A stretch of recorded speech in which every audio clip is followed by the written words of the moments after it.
நம்மை நினைவு கூறுகிறதான தேவன் ஒருவர் உண்டு. ஒருவேளை நீங்கள் இந்த சங்கீத பகுதியில் கேட்டது போல் யோபுடைய வாழ்க்கையில் நடந்ததான அந்த காரியங்கள் அதே போல் நம்முடைய வாழ்க்கையிலும் இருக்கலாம். அநேக நாட்களாக ஜெபித்து கொண்டிருக்கிறோம். ஜெபத்திற்கு பதில் வர முடியாதபடிக்கு தடைப்பட்டு இருக்கிறது. ஒரு வறண்டு போனதான ஒரு சூழ்நிலை நம்முடைய வாழ்க்கையில் இருக்கிறது. இந்த வறட்சியான நேரத்தில் தேவன் நமக்கு ஒரு ஆறுதலான வார்த்தையை கர்த்தர் கொடுக்கிறார். 115ஆம் சங்கீதம் 12ஆம் வசனத்தை நாம் வாசிக்கலாம். 115ஆம் சங்கீதம் 12ஆம் வசனம். யெகோவா நம்மை நினைத்திருக்கிறார், அவர் ஆசீர்வதிப்பார். இஸ்ரவேல் குடும்பத்தார்களை ஆசீர்வதிப்பார், ஆரோன் குடும்பத்தாரை ஆசீர்வதிப்பார். இந்த மாதத்திலே கர்த்தர் நமக்கு கொடுக்கிறதான அந்த வார்த்தை, கர்த்தர் நம்மை நினைத்திருக்கிறார். ஆனால் நிறைய பேருடைய வாழ்க்கை வறண்டு போய் வறட்சியாக இருக்கிறது. ஆண்டவர் இருப்பாரானால் ஏன் என் ஜெபத்துக்கு பதில் வரல? எவ்வளோ துக்கமாக இருக்கிறேன், நான் என் கண்ணீர் அதிகமாக இருக்குது, உபவாசித்து ஜெபம் பண்ணுறேன், ஆனால் என் வாழ்க்கையில் ஒரு மாறுதலும் மாற்றமும் இல்லை என்று சொல்லி நம்ம நினைக்கலாம். இப்படி தான் ஆசாப்னு சொல்லி ஒருத்தர், அவர் என்ன சொல்கிறார் அப்படின்னா, சங்கீதம் 73ஆம் அதிகாரத்தில் பாருங்கள், சங்கீதம் 73ஆம் அதிகாரம் 13ஆம் வசனம். அவர் அங்கே சொல்கிறார், ஆசாப் சொல்கிறாரு, அது வாசிக்கலாமா? சங்கீதம் 73:11.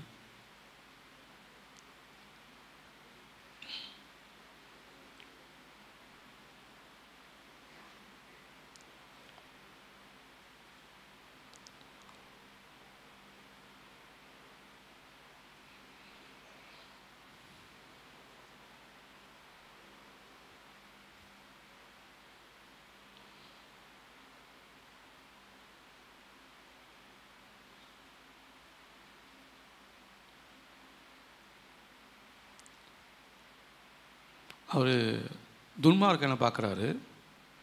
அவர் ரொம்ப நல்ல ஆசீர்வாதமாக இருக்கிறார். ஆனால் இவர் தேவனை அண்டிக் கொண்டு ஜெபிக்கிறதான இந்த மனிதனுக்கு நிறைய குறைவுகளும் பலவீனங்களும் இருக்குது. அதனால் அவர் என்ன சொல்கிறார் அப்படின்னா, 73ஆம் அதிகாரம் 11ஆம் வசனம், தேவனுக்கு அது எப்படி தெரியும், உன்னதமானவருக்கு அதை பற்றி அறிவு உண்டோ என்று சொல்லுகிறார்கள். இப்போ நம்ம கூட அப்படி தான் நிறைய நேரத்தில் நினச்சிட்டே இருக்கிறோம், நான் படுற கஷ்டம் தேவனுக்கு எங்கே தெரிய போகுது? அவர் நம்ம மாதிரி பூமியில் கஷ்டப்பட்டுருந்தால் பரவாயில்ல. அவர் பூமியில் மனிதனாக வந்ததற்கு காரணமே நம்மை போல மாம்சத்தோடும் சரீரத்தோடும் நம்ம என்னெல்லாம் படுறோமோ அதே சூழ்நிலை அவர் பட்டார். ஆனால் நிறைய பேர் சொல்கிறாங்க அவர் தெய்வம், அதனால் அதெல்லாம் தாங்கிட்டு இருப்பார் அப்படின்னு சொல்லி. இல்லை, அவர் தேவனுடைய சித்தத்தை நிறைவேற்றும்படியாக இந்த பூமிக்கு வந்தார். ஆனால் அவருடைய இருதயத்தில் இருந்த எண்ணம் எப்படியாச்சும் எல்லா விதத்திலும் நான் தேவனுடைய சித்தத்தை நிறைவேற்ற வேண்டும் என்கிறதான அந்த எண்ணத்தோடு தான் அவர் இருந்தார். அதனால் அவர் நிறைய பாடுகள் பட்டார், பிரயாசங்களை பட்டார், அடிக்கப்பட்டார், உபத்திரவப்பட்டார். அந்த நேரத்திலலாம் அவர் தாங்கி கொண்டு இருப்பதற்கு காரணம் அவருடைய சிந்தையில் ஒரு யோசனை, ஒரு எண்ணம் இருந்துச்சு, தேவனுடைய சித்தத்தை நான் என் வாழ்க்கையில் அனுபவிக்கும்படியாக வந்திருக்கிறேன். இந்த உலக ஜனங்களுக்காக அவருடைய பாடுகளை ஏற்றுக்கொண்டு அவருடைய அக்கிரமங்களெல்லாம் நான் சுமக்கும்படியாகவே நான் வந்திருக்கிறேன் அப்படின்னு சொல்லி தான் வந்தார். ஆனால் இன்றைக்கு மனிதர்கள் என்ன சொல்கிறாங்க, தேவனுக்கு அது எப்படி தெரியும், உன்னதமானவருக்கு அதை பற்றி அறிவு உண்டோ என்று சொல்கிறார்கள். அடுத்த வசனம், இதோ அவர்கள் துன்மார்க்கர், இவர்கள் என்றும் சுகமாக வாழ்கிறவர்களாக இருந்து சொத்தை பெருக செய்கிறார்கள். நான் வீணாகவே என்னுடைய இருதயத்தை சுத்தம் செய்து குற்றம் இல்லாமையிலே என்னுடைய கைகளை கழுவினேன். நாள்தோறும் நான் வாதிக்கப்பட்டும் காலைதோறும் தண்டிக்கப்பட்டும் இருக்கிறேன் அப்படின்னு சொல்லி ஆசாப் தன்னுடைய சங்கீதத்தில் அவர் சொல்லுகிறதாக இருக்கிறது. இப்படி தான் நம்ம நிறைய பேருடைய அனுபவங்கள் இருக்கிறது. இப்படி தான் நிறைய பேர் நம்ம சொல்லிக்கிட்டே இருக்கிறோம், நான் வீணாக ஆராதனைக்கு வந்துட்டேன், வீணாக அந்த பண்ணிய காரியத்தை செஞ்சிட்டேன், வேதத்தை வாசித்து எனக்கு எந்த நன்மையும் இல்லை, அதிகாலையில் எழுந்து நான் 4 மணிக்கு எழுந்து ஜெபம் பண்ணுறேன், ஆனால் எந்த பயனுமே இல்லை, எந்த பிரயோஜனமும் இல்லை, எந்த மாற்றமும் இல்லை அப்படின்னு சொல்லி நீங்கள் நினைக்கலாம். ஆனால் கர்த்தர் என்ன பண்ணுறாருன்னா இந்த மாதத்தில் நம்மை நினைத்திருக்கிறார். நீங்கள் அவரை மறந்துட்டீங்க, ஆனால் அவர் உங்களை மறந்து போகாமல் உங்களுடைய நினைவாகவே எப்பொழுதும் இருக்கிறார். எவ்வளோ ஆச்சரியமான ஒரு தெய்வம் பாருங்கள். நம்முடைய தெய்வத்தை போல் அன்புள்ள தெய்வம் வேறு யாரும் இல்லை. இப்போ சகோதரர் சொன்ன போல் அவருக்கு வந்த அந்த வியாதிக்கு அதுக்கு ஒரு பேரை வச்சு அது வந்துடுச்சு, உனக்குள்ளே உன் பையனுக்குள்ளே வந்துடுச்சு, ஆனால் தான் உனக்கு இத்தனை வியாதி அப்படின்னு சொல்லி அந்த வியாதிக்கு ஒரு பேர் வச்சுருக்கிறாங்க.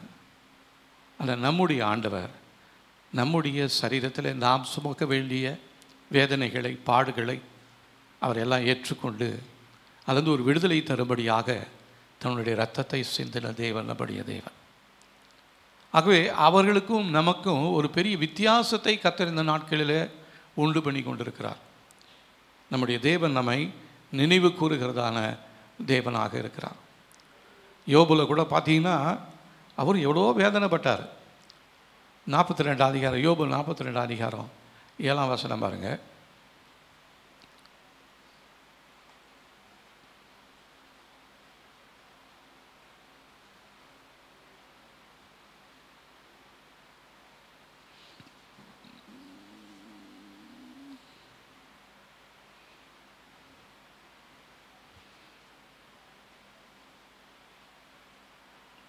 அவர் என்ன சொல்கிறாரு, யோபுக்கு ஆறுதலை சொல்லும்படியாக அவருடைய நண்பர்கள்லாம் வந்தவங்க அவரையே குறை சொல்லிக்கிட்டே இருக்கிறாங்க. ஆனால் ஆண்டவருக்கு அவர் மேலே கோபம் வந்துடுது. அதனால் அவர் என்ன சொல்கிறாரு, தேவன் இந்த வார்த்தைகளை யோபு உடனே பேசின பின்பு யெகோவா தேமானியனான எலிப்பாசை நோக்கி, உன் மேலும் உன் 2 நண்பர்கள் மேலும் எனக்கு கோபம் வருகிறது.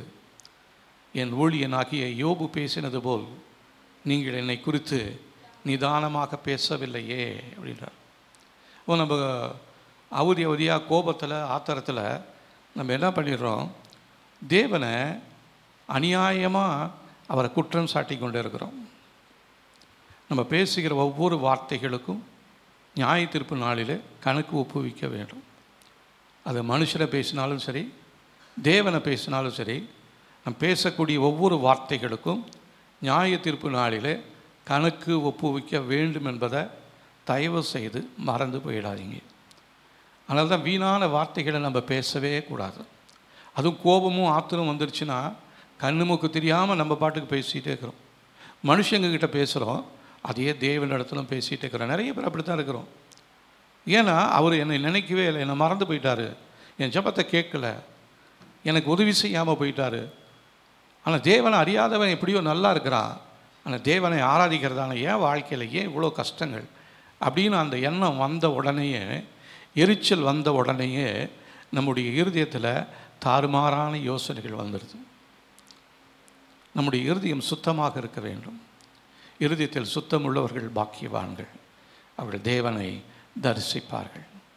இருதயத்தில் சுத்தம் இல்லாமல் நம்ம தேவனை தேடி வந்தாலும் எந்த பிரயோஜனமுமே கிடையாது. முதலாவது நம்ம தேவனிடத்தில் வரும்பொழுது நம்முடைய ஆவி ஆத்மா சரீரத்தை தேவ சமூகத்தில் அர்ப்பணித்து சுத்தமாக்கும்படியாக நாம் தேவ சமூகத்தில் ஒப்பு கொடுக்க வேணும். பிரச்சனை நேரத்தில் நம்முடைய இருதயம் கலங்கி போய்கிறது.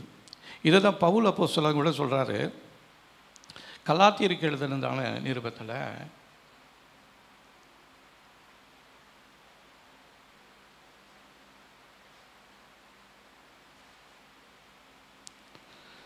நாலாம் அதிகாரமும் 11ஆம் வசனம் பாருங்க. இங்கே பவுலுக்கு கூட இப்படிப்பட்ட ஒரு சூழ்நிலை வந்துடுது. ஆனால் அவர் என்ன சொல்கிறாருன்னா, அவருக்குள்ள இருதயத்துக்குள்ளே ஒரு பயம் வந்துடுது. கலாத்திய சபையை குறித்து அவர் நிறைய காரியங்களை கேள்விப்படுறாரு. அவர் சொல்கிறாரு, நான் உங்களுக்காக பிரயாசப்பட்டது வீணாக போனதோ என்று உங்களை குறித்து பயந்திருக்கிறேன் அப்படின்றார். அப்போது நமக்குள்ள எரிச்சலும் கோபம் வந்துருச்சுன்னா ஆட்டோமேட்டிக்காக அடுத்தது நமக்குள்ள பயம் என்றதான ஒன்று வந்துவிடும். ஆகவே நம்முடைய பெயர் ஜீவ புஸ்தகத்தில் எழுதப்பட்டிருக்கிறது என்பதை நாம் மறந்து போய் விடுகிறோம். அங்கே பிலிப்பியருக்கு எழுதினதான நிருபம்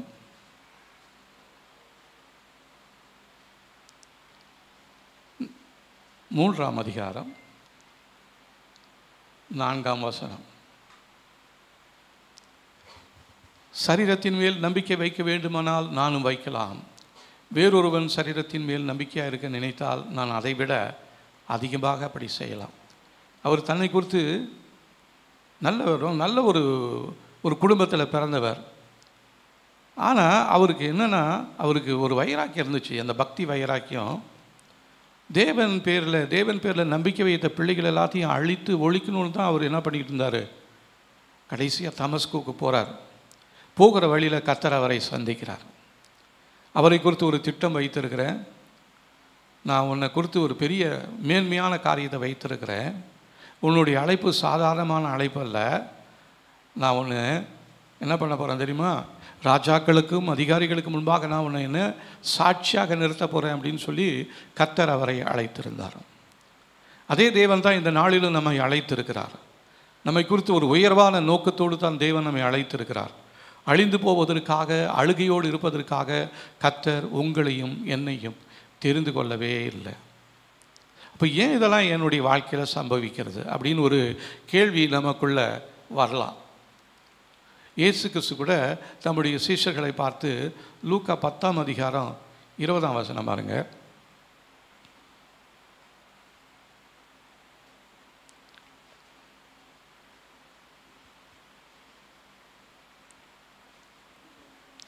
ஆனாலும் ஆவிகள் உங்களுக்கு கீழ்ப்படுகிறதற்காக நீங்கள் சந்தோஷப்படாமல் உங்களுடைய பெயர் பரலோகத்தில் எழுதியிருக்கிறதுக்காக சந்தோஷப்படுங்கள் என்றார். நம்முடைய பெயர் பரலோகத்தில் ஜீவ புஸ்தகத்தில் எழுதப்பட்டிருக்கிறது என்பதை நாம் மறந்து போகவே கூடாது. ஆமான் என்று சொல்லி ஒரு மனிதன் இருந்தான்.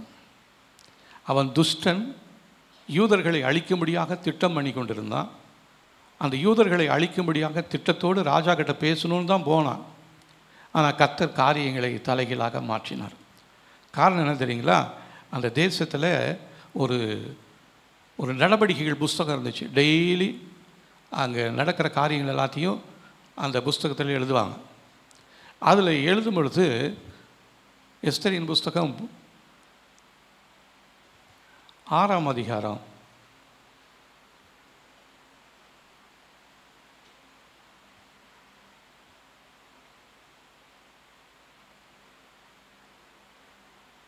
1ஆம் வசனம் பாருங்கள். இவர் மொர்தெக்காயையும் அவன் குடும்பத்தையும் அவன் ஜாதி ஜனங்களையும் அழிக்கணும்னு சொல்லிட்டு கோபத்தோடு எரிச்சலோடு ஒரு திட்டம் தீட்டி கொண்டு ராஜா கிட்ட போய் பேசணும்னு சொல்லிட்டு ராஜா கிட்ட போகிறார். ஆனால் அந்த நைட்டில் பாருங்கள், 6ஆம் அதிகாரம் 1ஆம் வசனம், அந்த இரவில் ராஜாவிற்கு தூக்கம் வராததினால் அவருடைய ராஜ்யத்தின் நிகழ்வுகளை எழுதியிருக்கிற பதிவு புத்தகத்தை கொண்டு வர சொன்னான். அது ராஜ சமூகத்திலே வாசிக்கப்பட்டது. தூக்கம் வரல ராஜாவுக்கு. ஆனால் சரி, இந்த மாதத்தில் என்னெல்லாம் நடந்துச்சு அப்படின்ற காரியத்தெல்லாம் எழுதி வைத்திருக்கிறீங்களா, அந்த புஸ்தகத்தை கொஞ்சம் கொண்டு வாங்க, நான் அதை வாசிக்கணும் அப்படின்னு சொல்கிறாரு. இப்போ நீங்கள் கூட பார்த்தீங்கன்னா இந்த டிராஃபிக் நிறைஞ்சதான் இந்த 5 ரோட்டில் 4 ரோட்லலாம் பார்த்தீங்கன்னா நிறைய நேரத்தில் போலீஸ்காரங்க ஒரு டைரி வச்சுக்கிட்டு போகிற வர வண்டியெல்லாம் நம்பர்லாம் குறிச்சிக்கிட்டே இருப்பாங்க. பார்த்துருக்கீங்களா?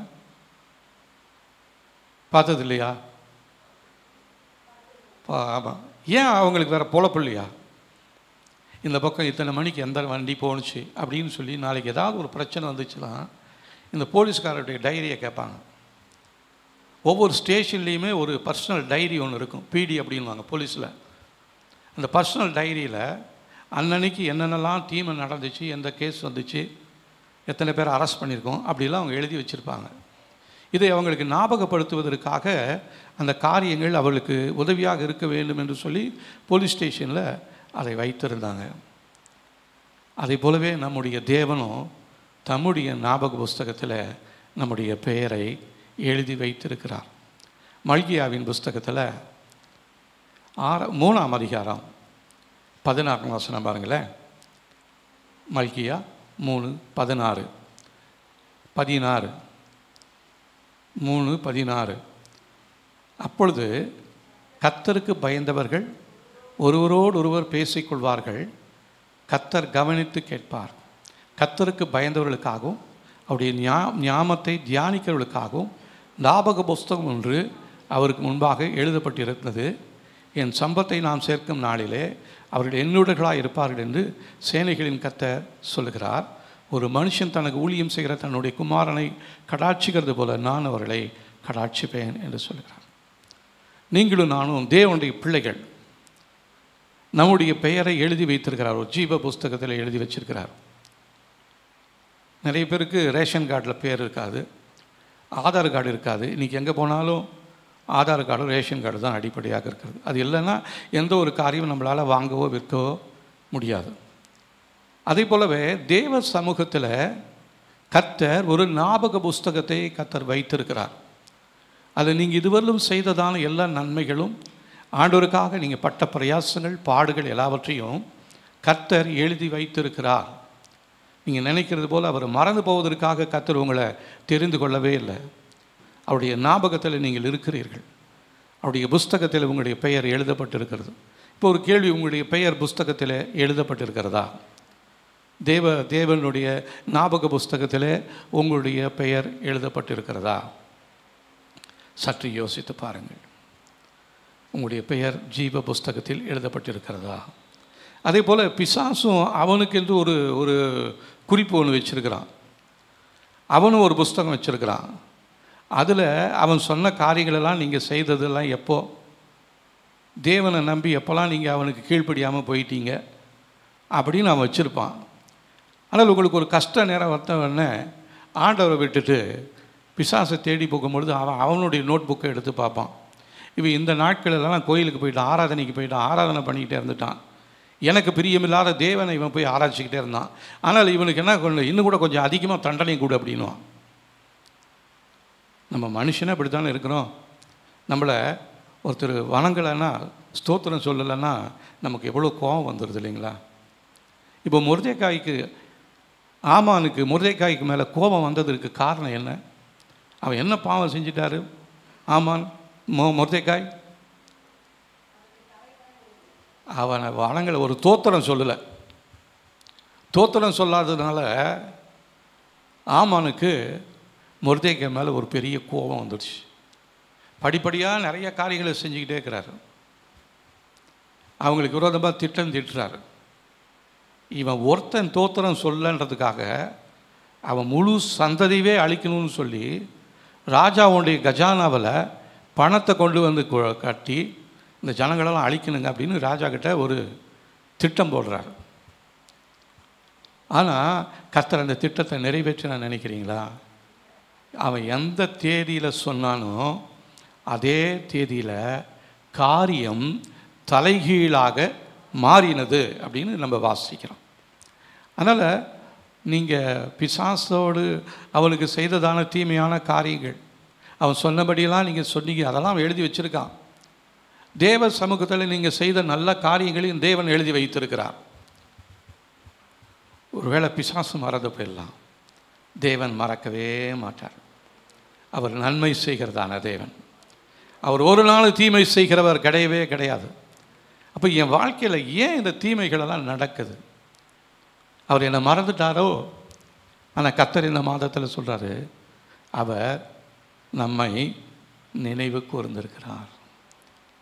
இந்த நினைவு கூறுகிறதான அப்படின்ற வார்த்தை பைபிளில் 352 தடவை வருது, நினைவு கூறுகிறது அப்படின்னு சொல்லி. இந்த வார்த்தையை உபயோகப்படுத்தும் பொழுது அவர் தேவனோடு அல்லது தேவன் மனிதனோடு செய்திருக்கிற உடன்படிக்கையை நினைவு கூர்ந்து ஏதோ ஒன்றை செய்யவோ அல்லவோ மாற்றவோ போகிறார் என்று சொல்லி அர்த்தம். நினைவு கூறுதல்னு என்ன அர்த்தம்? நமக்காக பிசாசினால் திட்டம் பண்ணி வைத்திருக்கிற காரியத்தை மாற்றுவார், நமக்காக தேவனால் திட்டம் பண்ணி வைத்திருக்கிற காரியத்தை செய்வார். அதற்காக தான் அவர் நினைவு கூறுகிறார். அன்னாளை நினைவு கூர்ந்தார். அவருடைய வாழ்க்கையில் காணப்பட்ட குறைவை அவர் மாற்றினார். அவர் மலடியாக இருந்ததான அவளை பிழைத்தாட்சியாய் மாற்றினார். இஸ்ரேல் தேசத்தில் முதலாவது தீர்க்கதரிசியாக சாமுவேலை பெற்றெடுத்ததா அந்த அன்னாள் தான். காரணம் என்ன? கர்த்தர் அவளை நினைவு கூர்ந்தார். அவருடைய வாழ்க்கையில் காணப்பட்ட வேதனைகள், கண்ணீர், அவருடைய சக்களத்தை அவரை ரொம்ப கொடுமைப்படுத்துவா, வேதனைப்படுத்துவா, இதெல்லாம் கர்த்தர் பார்த்துக்கிட்டே இருந்தார். அதனால் அன்னாளை கர்த்தர் நினைவு கூர்ந்தார். நினைவு கூர்ந்து அவளுக்கு ஒரு குழந்தையை கொடுத்தார். அந்த குழந்தையை தேவ சமூகத்தில் ஒரு தீர்க்கதரிசியாக எடுத்து உபயோகப்படுத்தினார். ஆகவே உங்களுடைய குறைவுகள் எல்லாத்தையும் நீங்கள் தேவ சமூகத்தில் ஒப்பு கொடுத்து ஜெபிக்கிறீங்க, அதிகமாக ஜெபம் பண்ணிக்கிட்டே இருக்கிறீங்க, ஆனால் அதுக்கு பதில் வரல. உங்களுடைய மகனுக்கு கல்யாணத்துக்காக ஜெபம் பண்ணுறீங்க, ஆனால் இன்னும் நடக்கலை. நடக்குது, அது வித்தியாசமாக போயிட்டே இருக்குது. சிலவங்களுக்கு கல்யாணம் நடக்கும், ஆனால் கல்யாண வாழ்க்கை சமாதானமாக இருக்காது, சந்தோஷமாக இருக்காது. ஆதாமுக்கு ஏற்ற துணையாக ஏவலை உருவாக்கினதான தேவன் உங்களுடைய பிள்ளைகளுக்கென்று ஏற்ற துணையை உருவாக்கியிருக்கிறார். அப்போ நம்ம ஜெபம் பண்ணணும், ஆண்டவரே என் பிள்ளைக்காக நீங்கள் ஏற்படுத்தி வைத்திருக்கிற அந்த ஏற்ற துணையை என்னுடைய மகனுக்கோ மகளுக்கோ நீங்கள் காணும்படியாய் உதவி செய்யுங்க அப்படின்னு சொல்லி நம்ம ஜெபிக்கணும். நம்ம ஜெபிக்கிறதே இல்லை. கர்த்தரெல்லாம் பார்த்துக்குவார், நான் அவர்கிட்ட சொல்லிட்டேன் அப்படின்னு சொல்லிட்டு நம்ம பாட்டுக்கு நடந்துகிட்டே இருக்கிறோம். ஆனால் தான் நம்மளுடைய வாழ்க்கையில் நிறைய பிரச்சனைகள் வருது. இன்றைக்கி ஆண்டவரை அறியாத ஜனங்களுடைய வாழ்க்கையில் வருகிறதை விட, குடும்பத்தில் வருகிறதை விட, தேவனை அறிந்து ஆராதிக்கிறதான பிள்ளைகளுடைய வாழ்க்கையில் தான் பிரச்சனைகளும் போராட்டங்களும் அதிகமாகி கொண்டே இருக்கிறது. இத்தகைய நேரத்தில் தான் கர்த்தர் சொல்கிறாரு, நான் உன்னை நினைத்திருக்கிறேன். ஹல்லேலூயா. தேவன் நம்மை நினைத்திருக்க ஒரு சந்தோஷமாக இல்லையா? நீங்கள் கேட்குற ரொம்ப சோகமாக இருக்கிறீங்களே, ஏன் ஆண்டவர் மேலே என்ன கோபமா இல்லை என் மேலே என்ன கோபமானு தெரியல. என் மேலே கோபம் இருக்கலாம், ஆண்டவர் மேலே கோபமே நம்ம ஒரு நாளும் வரவே கூடாது. கர்த்தர் நன்மையான காரியங்களை செய்யும்படியாக அவர் நம்மை நினைத்திருக்கிறார். நம்முடைய குறைவுகளை நிறைவாக்கும்படியாக தேவன் நினைத்திருக்கிறார். நம்முடைய பலவீனங்களை மாற்றி பலமுடர்களாய் மாறும்படியாக கர்த்தர் நம்மை நினைத்திருக்கிறார். தாழ்விலை நம்மை நினைத்திருக்கிறார். இஸ்ரவேல் ஜனங்கள் அவங்க எகிப்தில் எவ்வளோ கஷ்டத்தில் நிந்தையிலும் அவமானத்திலும் போராடி கொண்டிருந்ததான அவருடைய நிந்தையை, அவருடைய கூக்குரலை தேவ சமூகத்தில் வந்து எட்டினது அப்படின்னு சொல்லி நம்ம வாசிக்கிறோம். அப்போ இவங்க பூமியில் கூக்குரல் இட்டது அது தேவ சமூகத்துக்கு போனது. ஆனால் என்ன பண்ணார்? மோசையை அனுப்புகிறாரு, போய் அந்த ஜனங்களை விடுவித்து அவங்களை வெளியே கொண்டு வா, எகிப்திலிருந்து வெளியே கொண்டு வா அப்படின்னு சொல்லி போகும்பொழுது சொல்கிறாரு. ஆனால் அந்த எகிப்தில் இருக்கிறதான அந்த பார்வோன் உங்களை அவ்வளோ லேசாக விடமாட்டான், என்னுடைய வல்லமைகளை நான் அவனுக்கு காண்பிக்க போகிறேன். அப்போ எதுக்கு இத்தனை சோதனை? தேவன் தம்முடைய வல்லமையை காண்பிக்கும்படியாக, நம்ம ஆராதிக்கிறதான தேவன் யார் என்பதை புறஜாதிகள் கண்டு கொள்ளும்படியாகவே நம்முடைய வாழ்க்கையில் நிறைய காரியங்களை தேவன் அனுமதிக்கிறார். ஆனால் அதை நம்ம தெரியாமல் நம்ம முறுமுறுத்துக்கிட்டே இருக்கிறோம். தேவன் என்னை பார்க்கல, தேவன் என்னை கேட்கல, தேவன் என்னை மறந்து போயிட்டாருன்னு சொல்லி அந்த கர்த்தர் நம்மை நினைத்து கொண்டே இருக்கிறார். காரணம், அவருடைய சமூகத்தில் ஒரு புஸ்தகம் ஒன்று இருக்கிறது. மல்கியா 3:16 கர்த்தருக்கு பயந்தவர்களுக்காகவும் அவருடைய நாமத்தை தியானிக்கிறவர்களுக்காகவும் ஞாபக புஸ்தகம் ஒன்று அவருக்கு முன்பாக எழுதப்பட்டிருக்கிறது. அப்போ உங்களை குறித்தும் என்னை குறித்தும் தேவன் ஒரு நோட்டு போட்டு எழுதி வச்சிருக்கிறார். எப்படி மறந்துடுவார்? நோட்டு இல்லாமே அவரை நம்மளை நல்லா நேரம் தெரியும். அது இப்போ மாத்திரம் இல்லை, பிறக்கிறதுக்கு முன்னாடி இருந்த நம்ம சாகர வரையிலும் என்னெல்லாம் நடக்கும் அப்படின்னு சொல்லி அவர் ஒரு திட்டம் பண்ணி வச்சிருக்கிறாருங்க. இப்படிப்பட்ட ஒரு திட்டம் உங்களுக்கு ஒருவேளை உங்களுக்கு தெரிஞ்சிச்சுன்னா நீங்கள் எவ்வளோ சந்தோஷப்படுவீங்கன்னு எனக்கு தெரியல. சந்தோஷப்படுறதை விட்டுட்டு நமக்கு அந்த மரண நாளை தான் பார்ப்போம். என்றைக்கு சாக போகிறேன், எத்தனை வருஷம் உயிரோடு இருக்க போகிறேன் அப்படின்னு சொல்லி அதை தான் வேகமாக புரட்டி பார்த்துட்டு, ஐயோ இந்த மாதம் இந்த வருஷத்தில் எனக்கு சாவா அப்படின்ட்டு அதுக்கு ஒரு வருஷத்துக்கு முன்னாடி இருந்து ரொம்ப துக்கமாக, ஒரு வருஷம் இல்லை, அது வாஸ்த நாள்லேருந்து நமக்கு துக்கம் வந்துடும். அப்பப்போ சந்தோஷம் வந்தாலும் இந்த மரண தேதி நமக்குள்ளே வந்த உடனே, அது ஞாபகம் வந்த உடனே நம்முடைய சந்தோஷமெல்லாம் மாறி போயிடும். கர்த்தர் அதற்காக நம்மளை தெரிந்து கொள்ளலை. அதற்கு பின்பு நமக்கு ஒரு மகிமையான ஒரு முடிவை கர்த்தர் வைத்திருக்கிறார். ஹல்லேலூயா. அதனால் நம்ம சாவை குறித்து நம்ம ஒரு நாளும் பயப்பட வேண்டிய அவசியமே இல்லை. தேவன் நியமித்திருக்கிறதான நன்மைகள் தான் என் வாழ்க்கையில் நடக்க போகிறது. பிசாசு எனக்கு எதிராக தீமையான திட்டங்களை தீட்டி வைத்திருக்கிறா, அது ஒரு நாளும் என் வாழ்க்கையில் நடக்கப் போவது இல்லை. அவன் எனக்காக வெட்டி வைத்திருக்கிறதான குழியில் அவனுடைய கால்கள் தான் அகப்பட போகிறது.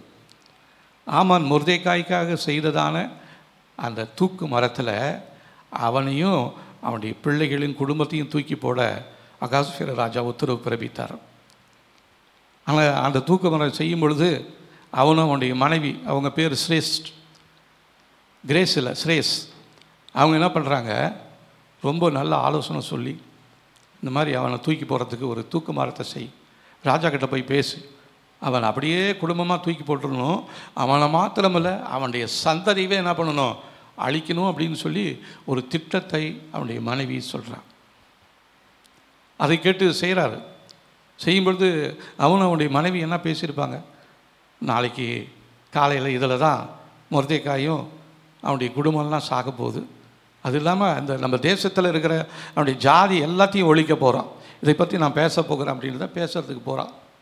ஆனால் கர்த்தர் ராஜாவுக்கு தூக்கத்தை கெடுத்து ஞாபக புஸ்தகத்தை எடுத்து வாசிக்க வைத்து ராஜாவுக்கு விரோதமாக 2 பேர் பிளான் பண்ணிகிட்டு இருக்கிறாங்க. அது அந்த இடத்துல குறிக்கப்படுகிறது. அப்போது அந்த மொர்தெக்காயின் பேரில் அது எழுதப்படுகிறது. மொர்தெக்காய் தான் ராஜாவுடைய வருகிற மரணத்திலிருந்து தப்புவித்தான் அப்படின்னு சொல்லி எழுதப்பட்டிருக்கிறது. ஒன்று ராஜாவுக்கு அந்த இடத்துல ஒரு ஸ்ட்ரைக் வருது.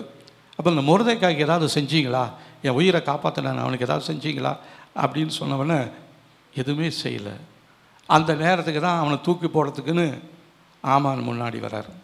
உடனே மொர்தெக்காய் ஆமானை கூப்பிட்டு, ராஜா கனம் பண்ணுகிற மனுஷனுக்கு என்ன செய்யணும்னு சொல்லி நீ சொல்லு அப்படின்னு. உடனே இவன் நினைக்கிறான், நம்மளை விட்டால் ராஜா வேறு யாருமே ராஜா சமூகத்தில் முக்கியமான ஆள் இல்லை, ஆனாலும் நமக்கு என்னென்னாலும் ஆசையோ, ராஜா எழுகிறதான அந்த கழுதையில் ஏறணும், ராஜா வஸ்திரம் தரிப்பிக்கப்படணும், பிரதானிகளில் ஒருத்தன் முன்னாடி இருந்து கத்தி ராஜா கனம் பண்ணுகிற மனுஷனை விதமாக தான் கனப்படுத்துவாருன்னு சொல்லணும் அப்படின்னு அவனுடைய இருதயத்தில் இருந்த எல்லா தீமையான காரியங்களும் ராஜாவுக்கு சொல்கிறான்.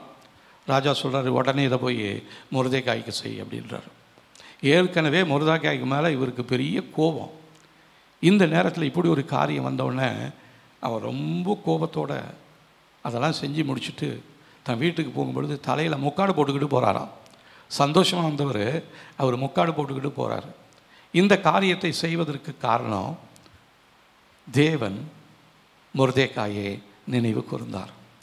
அது மாத்திரமல்ல, அவருடைய தலைமுறையாய் ஆபிரகாமுக்கு செய்ததான வாக்குத்தத்தங்களை, யாக்கோபுக்கு செய்ததான வாக்குத்தத்தத்தை, ஈசாக்குக்கு செய்ததான வாக்குத்தத்தத்தை நினைவு கூர்ந்து அந்த ஜாதியை மீதியாக வைக்கும்படியாக, ஆமானுடைய திட்டத்திலிருந்து அவனை தப்புவிக்கப்படும்படியாக ஒரு நன்மையான காரியத்தை கர்த்தர் செய்தார். அதே தேவன் தான் இப்போ உங்களை குறித்தும் உங்களுடைய குடும்பத்தை குறித்தும் நன்மையான காரியங்களை எழுதி வைத்திருக்கிறார். நீங்கள் இதுவரையிலும் செய்ததான ஒவ்வொரு காரியத்தையும் அவர் மறந்து போகவே இல்லை. அவருடைய சமூகத்தில் நீங்கள் அழுது கண்ணீர் விட்டு மற்ற ஜனங்களுக்காக நீங்கள் ஜெபம் பண்ணியிருக்கிறீங்க, அதெல்லாம் மறந்து போகவே இல்லை. அவருடைய சமூகத்தில் ஊழியத்துக்காக தாங்கும்படியாக நீங்கள் பிரயாசப்பட்டுருக்கிறீங்க, அதை அவர் மறந்து போகவே இல்லை. ஒரு பைசாவாக இருந்தாலும் அவர் உங்களுடைய கணக்கில் அதை அக்கௌண்ட் வைத்திருக்கிறார். அதனால் தேவனுக்கு கொடுத்தது யாரும் ஒரு நாளும் குறைஞ்சி போனதே கிடையாதுங்க. ஆனால் தான் தேவ பிள்ளைகள் இந்த நாட்களில் எங்கே பார்த்தாலும் பார்த்திங்கன்னா, இந்த அரசாங்கத்தில் ஏன் நம்ம மேலே இவ்வளோ கோபம் அப்படின்னா, இவ்வளோ பஞ்ச காலத்திலையும் கஷ்ட காலத்திலையும் நம்முடைய ஜனங்களெல்லாம் எவ்வளோ கஷ்டப்படுறாங்க, ஆனால் அந்த கிறிஸ்தவங்களுக்கு மாத்திரம் ஒரு தொல்லையும் வரலையே. எவ்வளோ வறட்சி வருது, விலை உயர்வு வருது, ஆனால் அதுக்கு மத்தியில் இவங்க மாத்திரம் நல்லா செல்வ செழிப்பாக இருக்கிறாங்களே அப்படின்னு நம்மளை பார்த்தோன்னே அவங்களுக்கு ஒரு கோபம் ஒன்று வருது. கோபத்துக்கு தேவனுக்கு நன்றி சொல்லணும். காரணம், நம்முடைய பெயரை கர்த்தர் ஜீவ புஸ்தகத்தில் எழுதி வைத்திருக்கிறார். நீங்கள் நினைக்கிற மாதிரி அவர் உங்களை மறந்து போகவே கிடையாது. உங்களை மறந்து போவதற்காக அவர் உங்களை தெரிந்து கொள்ளவே இல்லை. நீங்கள் ஏதாவது ஒரு காரியத்தை குறித்து ஜெபித்து கொண்டிருக்கலாம், அல்லது உபவாசித்து கண்ணீரோடு வேண்டிக் கொண்டிருக்கலாம். ஆனால் நீங்கள் வேண்டிக் கொண்டது இன்னும் உங்களுக்கு கிடைக்காமல் இருக்கலாம். அந்த நேரத்தில் நீங்கள் தேவன் உங்கள் ஜெபத்தை கேட்காது இருப்பது போல் நீங்கள் யோசித்து கொண்டிருக்கலாம். ஆனால் நீங்கள் உங்கள் ஜெபம் முடிப்பதற்கு முன்பாகவே நீங்கள் ஒரு காரியத்தை நீங்கள் யோசிக்கணும். அந்த மாதிரி சூழ்நிலை இருக்கிறவங்க நீங்கள் என்ன செய்யணும் அப்படின்னா, கடந்த நாட்களிலே அவர் உங்களுடைய வாழ்க்கையில் செய்த நன்மைகளை சற்று திரும்பி பாருங்கள். உங்களை எப்படிலாம் நடத்தினார், எவ்வளோ பெரிய பிரச்சனை வந்துச்சு, ஆபத்து இருந்துச்சு. அந்த நேரத்தில் தேவன் மாத்திரம் உங்களோடு இல்லாமல் இருந்திருந்தால் இந்த நாட்களில் நீங்கள் இங்கே இருந்திருக்கவே முடியாது. காரணம், நீங்கள் அவரை தெரிந்து கொள்ளலை, அவர் உங்களை தெரிந்து கொண்டார். ஹல்லேலூயா. அதனால் ஒருவேளை உணர்வில்லாத உலர்ந்து போன எலும்புகளை போல் இருக்கலாம். ஆனால் அந்த உலர்ந்து போன எலும்புகளை ஒரு பெரிய சேனையாய் எழுப்பி நிறுத்துவதற்கு ரூஹா காற்று, பரிசுத்த ஆவியானவர் அந்த உலர்ந்து போன எலும்புகள் மேல் வீசுவாரானால் அவர் ஒரு பெரிய சேனையாக எடுத்து நிறுத்துவார். உங்களை பார்த்து பயப்படுத்துகிற பிசாசுடைய சேனைகளுக்கு முன்பாக நீங்கள் ஒரே ஆள் தான், ஒரு குடும்பத்தில் ஒரு தான், உன் குடும்பத்தில் நீ மாத்திரம் தான் இருக்கிற, உன்னை நான் என்ன பண்ணுறேன்னு சொல்லி அவன் பயப்படுத்தலாம். ஆனால் நீங்கள் ஒருத்தரை கொண்டு 1000 பேரை விரட்டுவார். ஹல்லேலூயா. இதுதான் தேவன், நம்முடைய தேவன் நம்மை நினைத்திருக்கிறதான நினைப்பு. இப்படிப்பட்டதனுடைய தேவனுடைய நினைப்பில் நாம் இருக்கிறோன்றதை நீங்கள் மறந்து போயிடுறீங்க. ஏசாயா 49 அதிகாரம்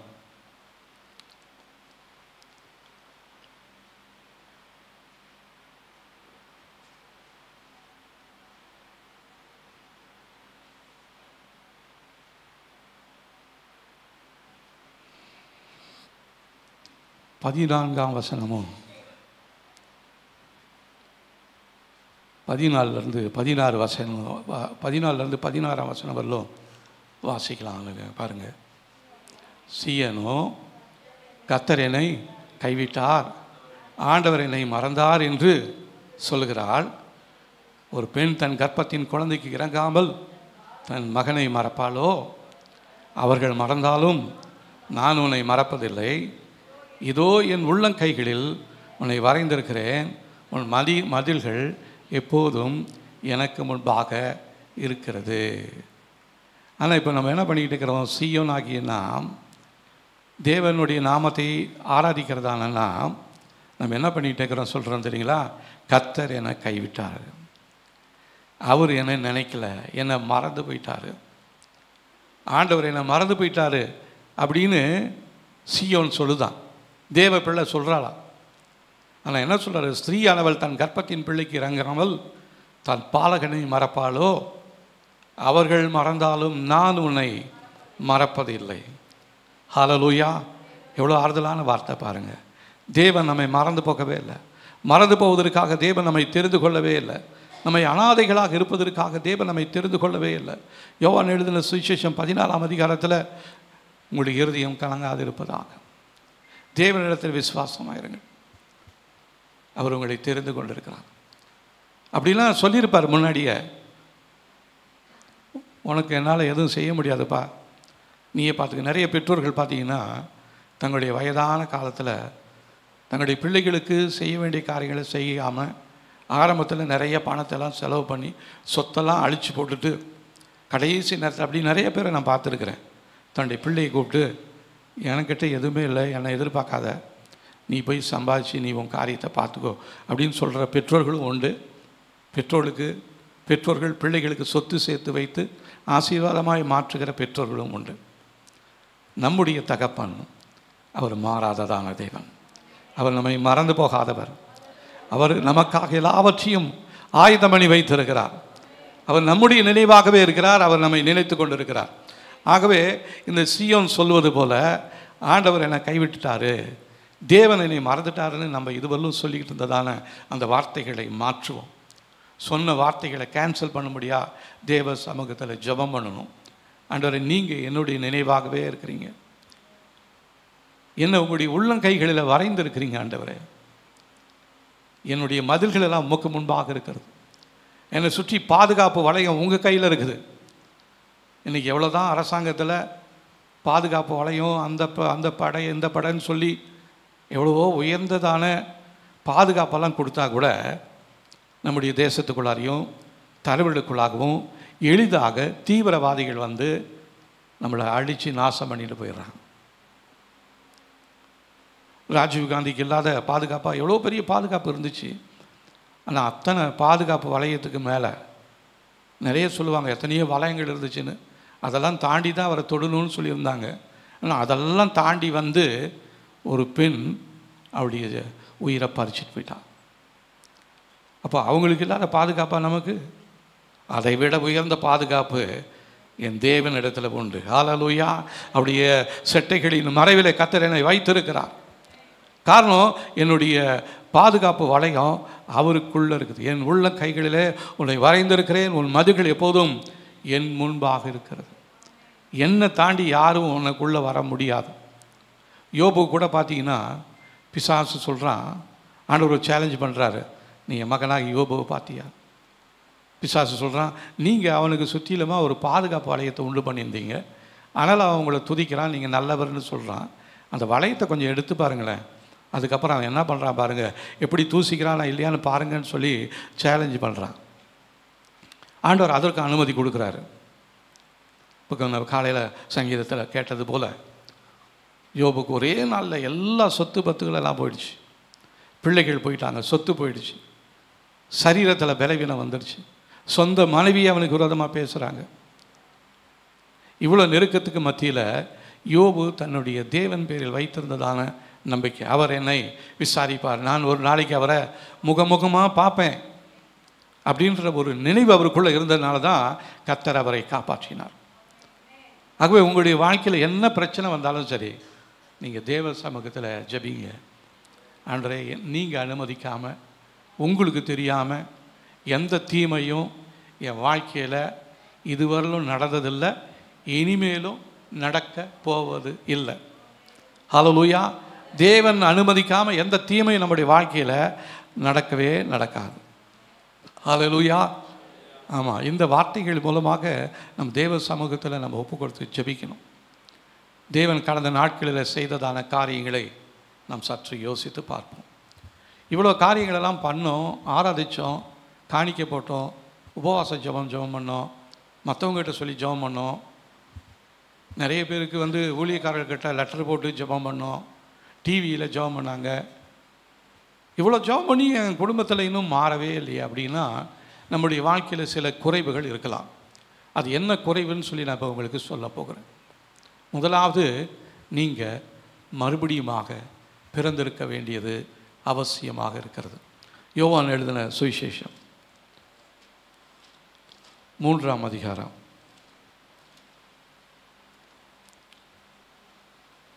3ஆம் வசனம்.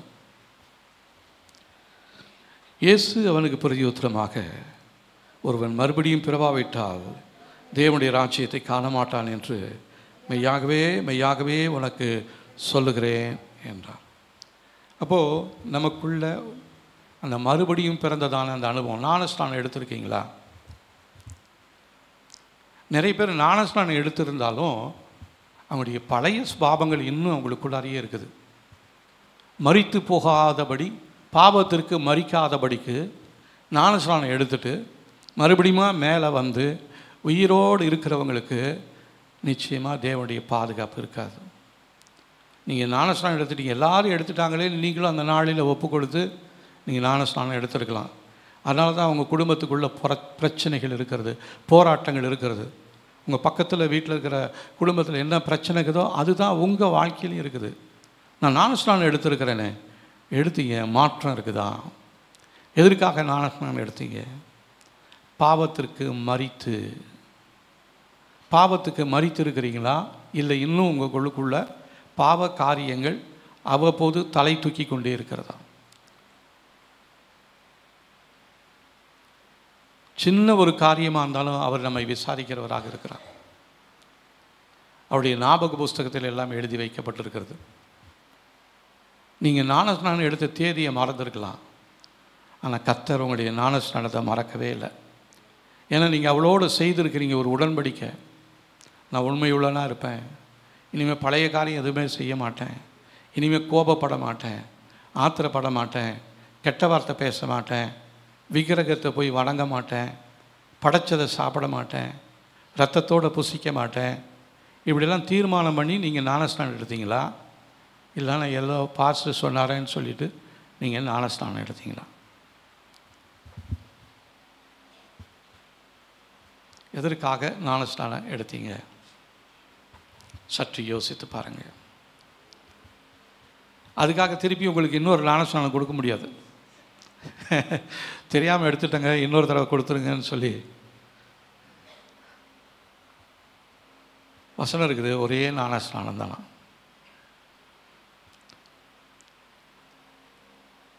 எத்தனை பேரோட ஆண்டவர் பேசிகிட்டே இருக்கிறார்? சற்று யோசித்து பாருங்கள்.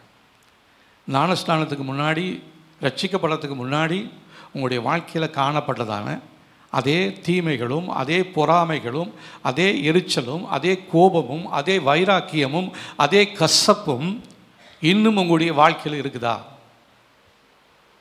நீங்கள் ஞானஸ்நானம் எடுத்து எந்த பிரயோஜனமுமே கிடையாது. உங்களுடைய பெயரை பரலோகத்தில் தேவன் எழுதியிருந்தாலும் அதை மறந்துடுவார். மோசே சொல்கிறாரு, இந்த ஜனங்களுக்கு பதிலாக என் பேரை வேணால் ஜீவ புஸ்தகத்திலேருந்து எடுத்து போட்டுருங்கன்றாரு.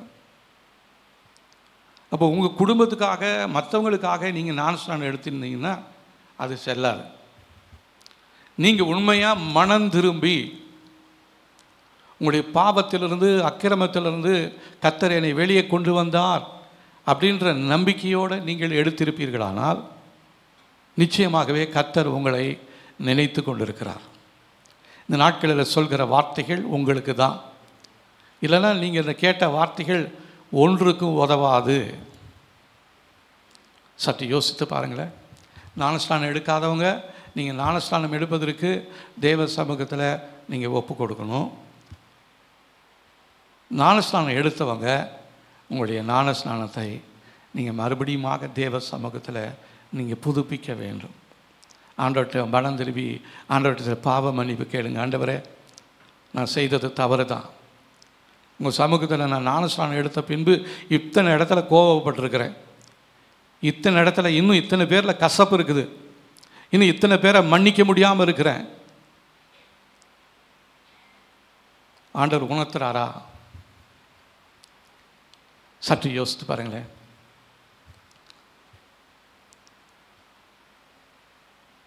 நம்ம யாரும் எழுந்து நிற்ப போகிறோம், கண்களை மூடி கர்த்தரை நோக்கி பார்க்க போகிறோம்.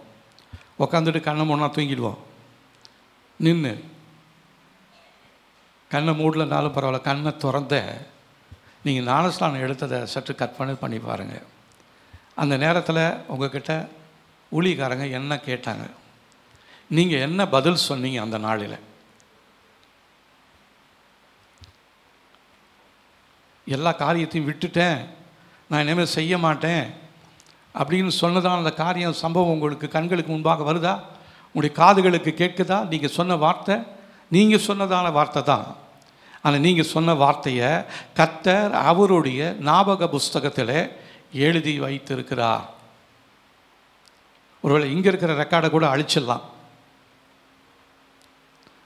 கடந்த நாட்டில் இடி ஆஃபீஸில் டெல்லியில் பெரிய நெருப்பு பிடிச்சி எவ்வளோ தஸ்தாவேஜெல்லாம் எரிஞ்சு போயிச்சான். ஏன்னா அதில் நிறைய பேருடைய பேர் இருந்துச்சு. அவங்க செய்த அக்கிரமம், இத்தனை கோடி கடன் வாங்கிட்டு ஊரை விட்டு ஓடி போயிட்டான் அப்படின்லாம் எழுதி வச்சுருந்த எல்லா ரெக்கார்டும் அவங்க அழிச்சு போட்டுட்டாங்க. அங்கே ஒரு வேளை ரெக்கார்டை அழிச்சிருக்கலாம், பரலோகத்தில் இருக்கிற ரெக்கார்டை யாராலையும் அழிக்கவே முடியாது. உங்களை குறித்து தேவன் என்ன எழுதி வைத்திருக்கிறான்னு சற்று யோசித்து பாருங்கள். இன்றைக்கி தேவ சமூகத்தில் செய்ததான உடன்படிக்கை என்ன? ஆத்திரமாக ஏதோ ஒன்று செஞ்சிட்டோம். இந்த பேங்க்கில் லோன் போடுறதுக்காக போவாங்க. அந்த லோனு வாங்குகிற அவசரத்தில் அவன் எத்தனை கையெழுத்து கேட்டாலும் சரி, சுற்றி வளைச்சி இங்கே போடு, அங்கே போடு, இந்த சைடில் போடு, மேலே போடு, கீழே போடுன்னுவான். எல்லாத்தையும் வேகமாக போடுவாங்க. ஏன்? பணம் கேட்குறது கிடைக்குதுன்ற ஆத்திரத்தில். அதே போல் நீங்களும் நானும் ஞானஸ்நானம் எடுத்துட்டோமா? சற்று யோசித்து பாருங்களேன்.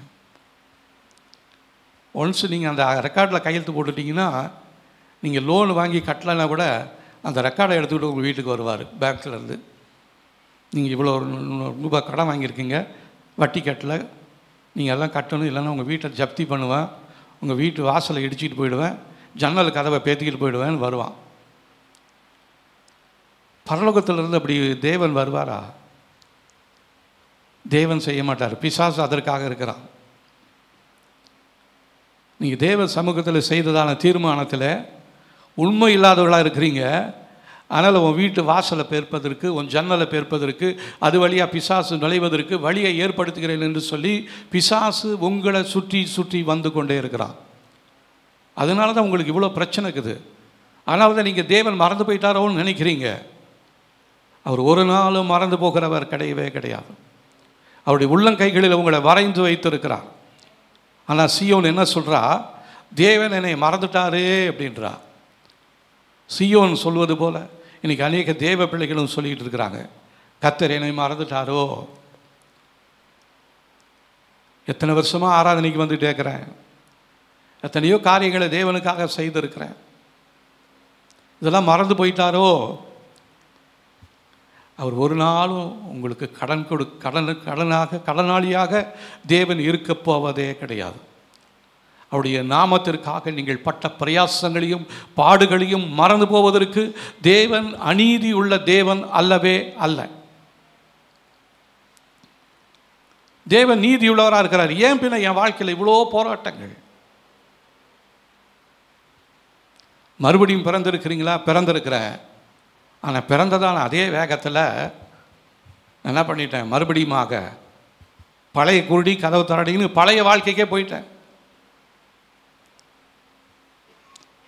2 பேதுல ஒரு வசனம் இருக்குது, கழுவப்பட்ட பன்றி சேற்றிலே போய் பிறழுவது போல, நாய் தன் கக்கினதை திரும்ப அது சாப்பிடுவது போல, இது வேணாம் அசுத்தம் அப்படின்னு சொல்லி நீங்கள் விட்டு வந்ததான காரியங்களை நீங்கள் மறுபடியுமாக தொட்டிருக்கிறீங்க. நீங்கள் மறுபடியுமாக அசுத்திப்பட்டிருக்கிறீங்க, அசுத்தப்படுத்திருக்கிறீங்க. உங்கள் மேலே நிறைய கரைகள் இருக்கிறது, அது உங்களுக்கு தெரியல. நீங்கள் கழுவி சுத்தமாக சோப்பு போட்டு குளித்து வாசனை திரவியங்கள்லாம் போட்டுக்கொண்டு நல்ல ஆடை உடுத்தி கொண்டு இங்கே ஆலயத்துக்குள்ளே வந்தாலும் கர்த்தர் உங்களுடைய உள்ளத்தை பார்த்து கொண்டு இருக்கிறார். கரை படிந்திருக்கிற உங்களுடைய இருதயம், கரை படிந்ததான உங்களுடைய கரங்கள், காயம்பட்டதான உங்களுடைய கால்கள். ஆனால் பேர் நீங்கள் ஞானஸ்நானம் எடுத்துட்டீங்கன்னு சொல்லி அந்த அநேகருடைய இருதயங்கள் பழைய காரியங்களினாலே நிரப்பப்பட்டிருக்கிறது. தேவன் அதை இந்த நாளிலே எச்சரிக்கிறார். ஆனால் தான் தேவன் உங்களை நினைவு கூறாமல் போயிட்டார். நீங்கள் தேவனை அறிந்ததோட அறியாமல் இருந்திருக்கலாம்.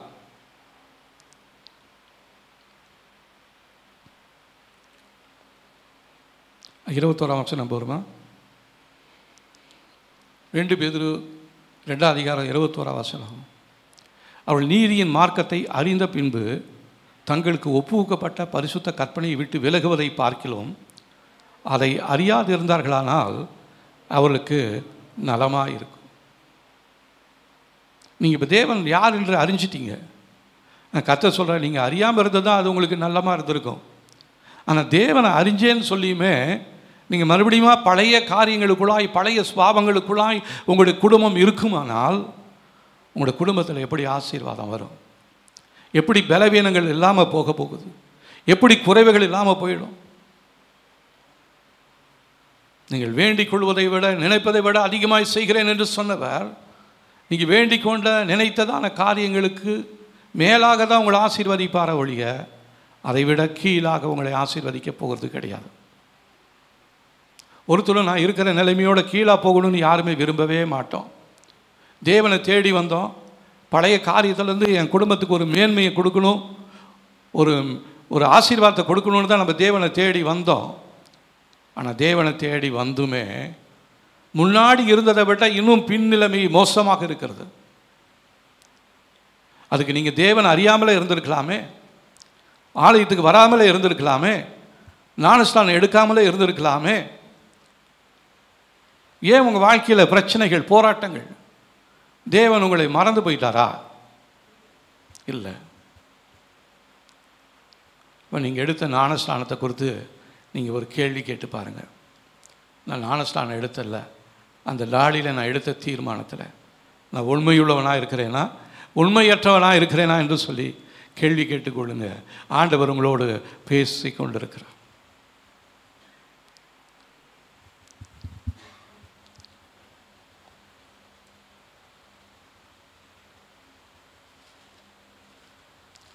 அடுத்ததா ஏசாயா தீர்க்கதரிசன புஸ்தகம் 1 அதிகாரம்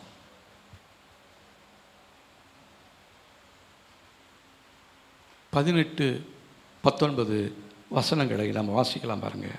18, 19, 20 ஏசாயா 1 அதிகாரம். அவர் சொல்கிறாரு, வழக்காடுவோம் வாருங்கள் என்று கர்த்தர் சொல்கிறார். உங்கள் பாவங்கள் செவேர் என்று இருந்தாலும் உறைந்த மலையைப் போல் வெண்மையாகும், அவள் இரத்தாம்பர சிவப்பாக இருந்தாலும் பஞ்சை போலாகும். நீங்கள் மனம் பொருந்து செவி கொடுத்தால் தேசத்தின் நன்மையை புசிப்பீர்கள். மாட்டோம் என்று எதிர்த்திருப்பீர்களாயில் பட்டயத்துக்கு இரையாவீர்கள். கர்த்தரின் வாய் இதை சொல்லிற்று. தேவனுடைய வாய் இதை சொல்லுது. வழக்காடுவோம் வாங்க, உங்களுக்கு எனக்கு ஒரு கேஸ் இருக்குது, வாங்க உனக்கு நியாய தீர்ப்பு கொடுக்க போகிறேன் வாங்க அப்படின்னு கூப்பிட்றாரு ஆண்டவர் ஆவியானவர். அதில் என்ன சொல்கிறாரு?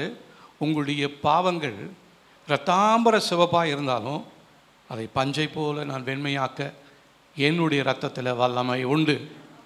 ஒருவேளை நம்ம எத்தனை மீறுதல்கள் பண்ணியிருக்கலாம், எத்தனை காரியங்கள் செய்திருந்தாலும் அதிலிருந்து நமக்கு விடுதலை தருவதற்கு இயேசு கிறிஸ்துவின் இரத்தம் போதுமானதாக இருக்கிறது. இரத்தாம்பர சிவப்பாக இருந்தாலும் பஞ்சை போல வெண்மையாக்கக்கூடிய வல்லமை தேவனுடைய சமூகத்திலே உண்டு. இப்போ ஆண்டவர் பேசிகிட்டே இருக்கிறாரு. நீங்கள் மனம் பொருந்தி செவி கொடுத்தால் தேசத்தின் நன்மையை புசிப்பீர்கள். கேட்கிற வார்த்தைகளுக்கு கீழ்ப்படிந்து நீங்கள் உண்மையாக ஒரு மனம் திரும்புதலோட ஆண்டவரை உங்களுடைய உள்ளத்தில், உங்களுடைய வீட்டுக்குள்ளே, உங்களுடைய எல்லைகளுக்குள்ளே நீங்கள் ஏற்றுக்கொள்வீர்களானால் தேசத்தின் நன்மையை புசிப்பீர்கள். மாட்டோம் என்று எதிர்த்து நிற்பீர்களாகில் பட்டயத்துக்கு இரையாவீர்கள். இது யார் சொல்கிறது தெரியுங்களா?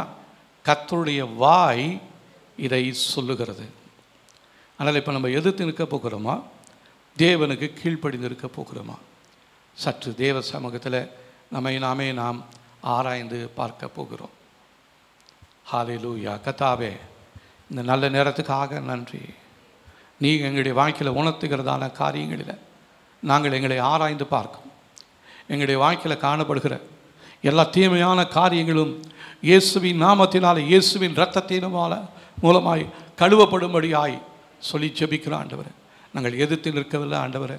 உம்முடைய வார்த்தைகளுக்கு, உம்முடைய சத்தத்திற்கு கீழ்ப்படியும்படியாக நாங்கள் இந்த நாட்களில் எங்களை ஒப்பு கொடுக்கிறோம் என்று சொல்லலாமா?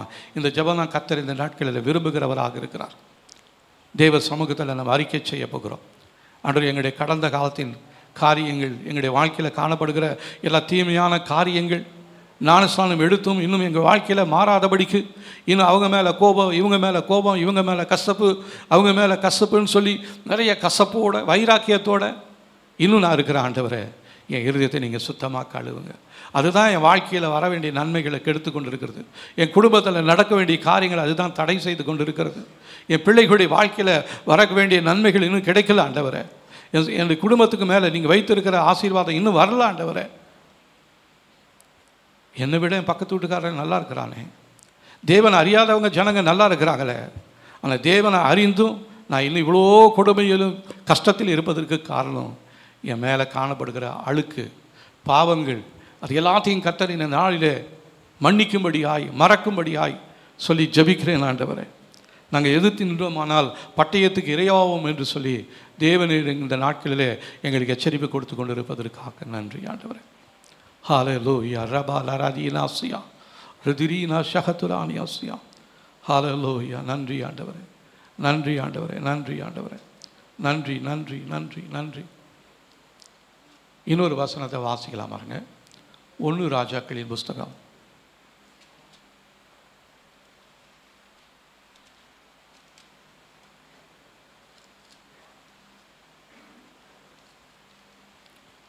3ஆம் அதிகாரம்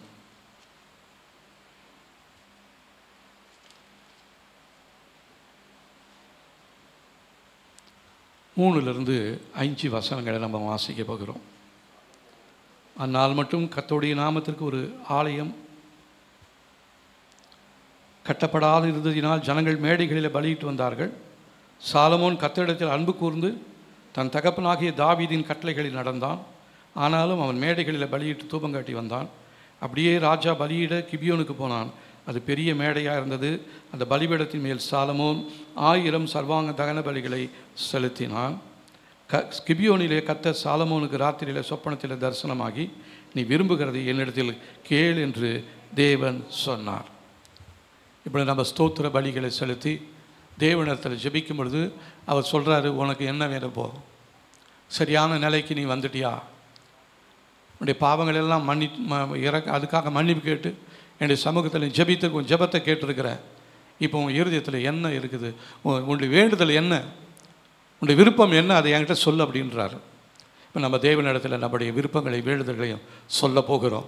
உங்களுடைய குடும்பத்தின் தேவைகளை சொல்லுங்கள். உங்களுடைய எதிர்கால வாழ்க்கைக்கு என்ன தேவை? உங்களுடைய பிள்ளைகளுடைய வாழ்க்கையில் என்ன குறைவு? உங்களுடைய சரீரத்தில் என்ன பலவீனம்? அது எல்லாம் மாறணும் ஆண்டவரே. குறைவுகள் எல்லாம் நிறைவாக மாறணும் ஆண்டவரே. என் துக்கம் சந்தோஷமாக மாறணும் ஆண்டவரே அப்படின்னு சொல்லி ஆண்டவருடைய சமூகத்தில் ஜெபிக்கலாம். கர்த்தர் நம்முடைய ஜெபத்தை கேட்கிறார். நம்முடைய ஜெபத்தை கேட்கிறார். ஹல்லேலூயா. கர்த்தாவே, இந்த வேளையில் நாங்கள் எங்களை ஒப்பு கொடுக்கிறோம் ஆண்டவரே. எங்களுடைய கடந்த கால பாவங்களை கர்த்தர் தயவாய் மன்னிப்பீராக. எங்களுடைய மீறுதல்களை கர்த்தர் தயவாய் மன்னிப்பீராக. எங்களுடைய பாவங்கள் மிகவும் கொடிதா எனது கர்த்தாவே. எங்களுடைய பாவங்களை மன்னிங்க ஆண்டவரே. எங்களை கழுவி சுத்தமாக்குங்க ஆண்டவரே. எங்களை கர்த்தாவை சீர்படுத்துங்க. எங்களோடு நீங்கள் பேசும்படியாக சொல்லி ஜெபிக்கிறோம் ஆண்டவரே. ஹல்லேலூயா, ஹல்லேலூயா, ஹல்லேலூயா, ஹல்லேலூயா. கர்த்தாவே நன்றி.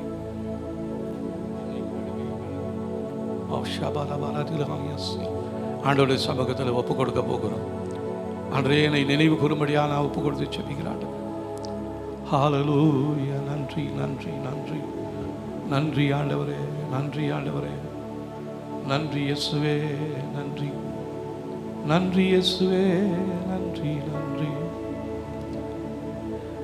நியாயாதிபதிகள் புஸ்தகம் 16ஆம் அதிகாரம்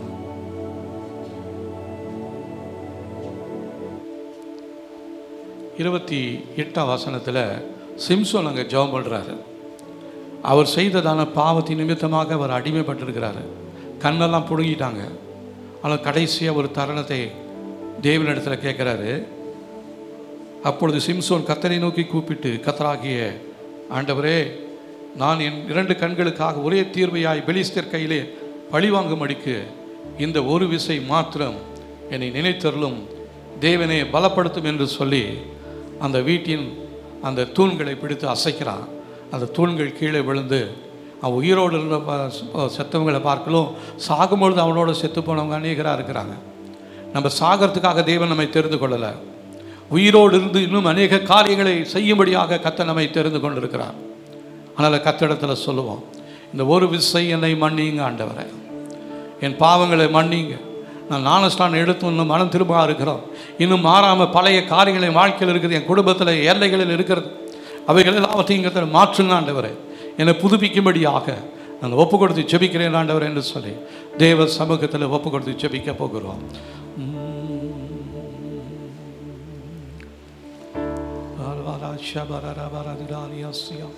அப்படி சமூகத்தில் வந்திருக்கிறோம். தேவ சமூகத்தில் அவரை நோக்கி பார்ப்போம். ஹல்லேலூயா, ஹல்லேலூயா. அப்பாவும் பாதம் அமர்ந்து விட்டே, அன்பின் தகப்பன் நீர்தானையா. செய்த பாவங்கள் கண் முன்னே வருந்துகிறேன் நான் கண்ணீரோடு. அப்பாவும் பாதம் அமர்ந்து விட்டே. இது ஒரு பாவ அறிக்கை ஜெபமா இருக்கட்டும்.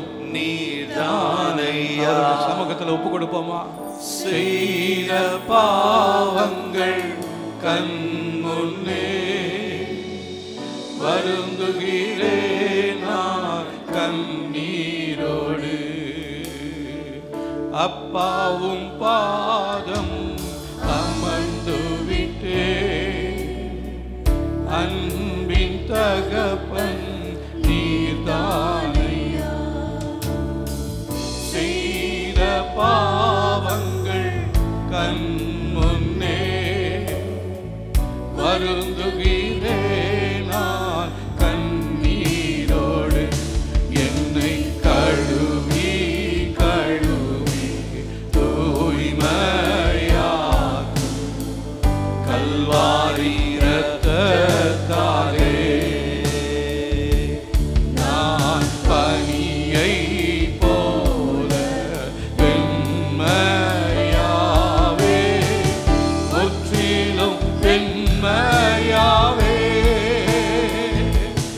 என்னை கழுவி கழுவி தூய்மையாக்கும் கல்வாரி இரத்தத்தாலே நான் பனியை போல வெண்மையாவே முற்றிலும் வெண்மையாவே ஏசையா ஏசையா ஏசையா ஏசையா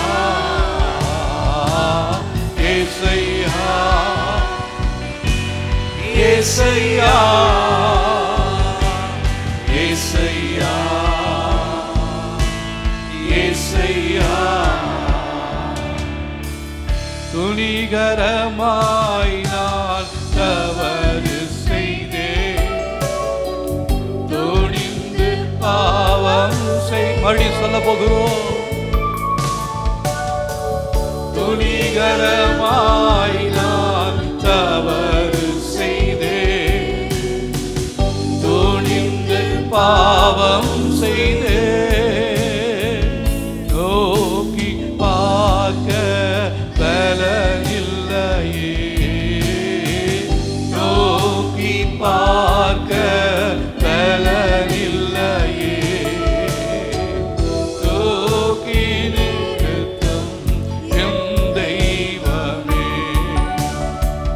தூக்கி நிறுத்தும் எம் தெய்வமே என்னை கழுவி கழுவி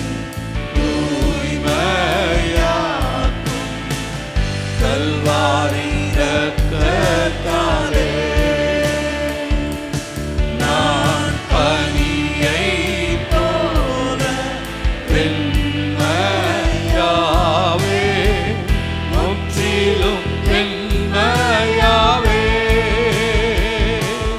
என்னை கழுவி கழுவி தூய்மையாக்கும் கல்வாரி இரத்தத்தாலே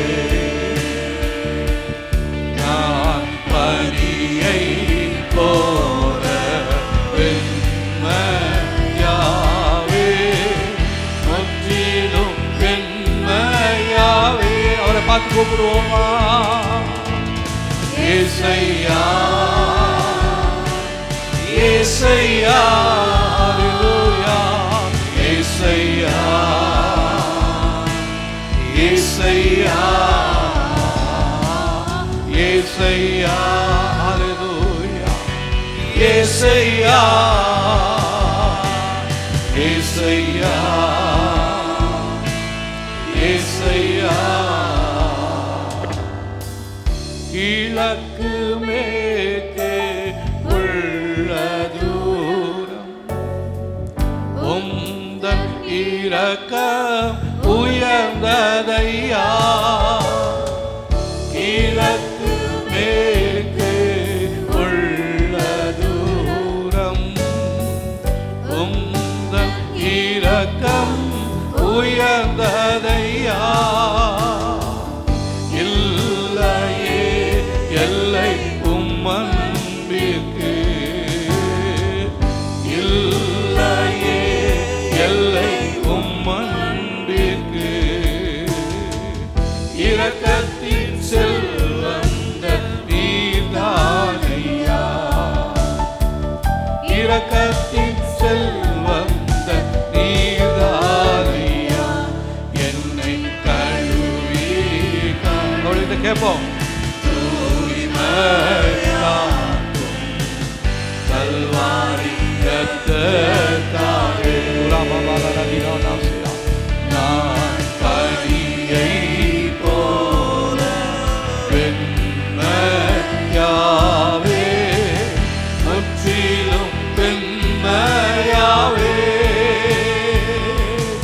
என்னை கழுவி கழுவி தூய்மையாக்கும் கல்வாரி இரத்தத்தாலே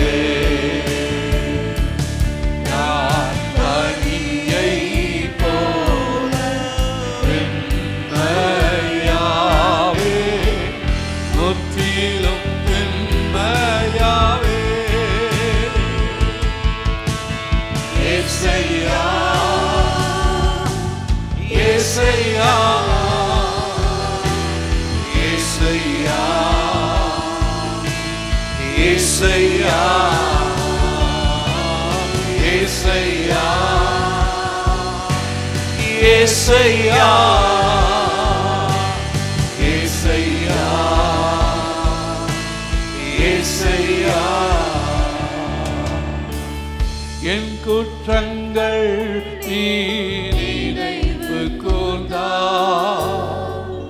உம் முன்னே நிற்க முடியாதையா என் குற்றங்கள் நீ நினைவு கூர் அறிக்கை செய்வோம் உம் முன்னே நிற்க முடியாதையா தகப்பன் மகனை மன்னிப்பது போ தகப்பன் மகனை மன்னிப்பது போ மன்னிக்கும் தெய்வம் நீதானையா மன்னிக்கும் தெய்வம் நீதானையா என்னை கழுவி கழுவி தூய்மையாக்கும் கல்வாரி இரத்தத்தாலே நான் பனியை போல வெண்மையாவே முற்றிலும் வெண்மையாவே என்னை கழுவி கழுவி தூய்மையாக்கும் கல்வாரி இரத்தத்தாலே நான் பனியை போல வெண்மையாவே முற்றிலும் வெண்மையாவே ஏசையா ஏசையா ஏசையா ஏசையா ஏசையா ஏசையா ஏசையா ஏசையா